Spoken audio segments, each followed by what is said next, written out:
Bwana vipi mtazamaji wa Royal Television, karibu sana katika channel yako pendwa ya Royal Television, pekee ambapo unapata taarifa za kimichezo, lakini bila kusahau masimulizi ya kimichezo kila wiki. Cha kufanya sisi twende hapa. Siku hii ya leo bwana, tumekuletea taarifa nyingine kuhusiana na michuano ya CRDB Bank Confederation Cup ambayo imekwisha kumalizika hatua ya robo finali, na tumeona waliofuzu kwenda hatua ya nusu finali ni wekundu wa Msimbazi Simba, wananchi Young Africans, Azam FC, lakini bila kumsahau Coastal Union. Sasa michezo hiyo miwili mikubwa ya nusu finali imeshatoka ratiba ya viwanja ambavyo vitatumika kwa mchezo wa kwanza siku ya tarehe 20, ambapo watakuwepo ni wekundu wa Msimbazi Simba dhidi ya Coastal Union, lakini tarehe 21 mwezi Juni Azam FC na wananchi Young Africans wao watakwenda kucheza. Sasa taarifa hii inahusiana na viwanja ambavyo vitakwenda kutolewa. Nikujuze taarifa hii kwamba shirikisho la mpira miguu Tanzania TFF limetangaza kwamba nusu finali ya kwanza ya CRDB Bank Federation Cup kati ya Simba Sports Club dhidi ya Coastal Union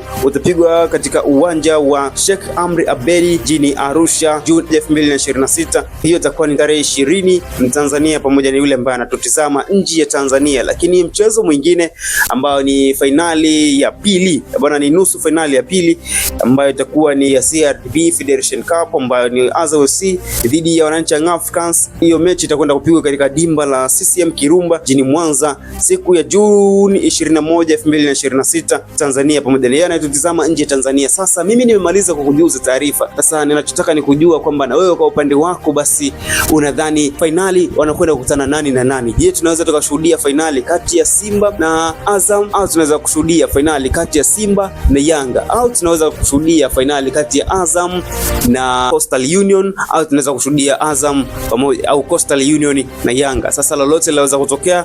Kwa hiyo tunasubiri tuone mechi hizo zitatokaje za nusu finali. Lazima mmoja atoke kati ya Azam na Yanga, lakini ni lazima mmoja atoke kati ya Simba na Coastal Union. Je, nani anakwenda kutoka? Nani anakwenda kukutana na mwenzake finali? Je, kuna kukimbiana katika nusu finali, katika finali hii ya CRDB kati ya watani wa jadi? Sisi tusubiri tuone. Hiyo ni taarifa ambayo tulisamani tukusogezee kupitia Royal Television. Jina langu ni Manuel Pasco, mwenyeji katika ofisi za FIFA. Basi hakikisha unagusa alama ya subscribe ili tuweze kwenda sambamba zaidi na zaidi. Hadi wakati mwingine, bye bye.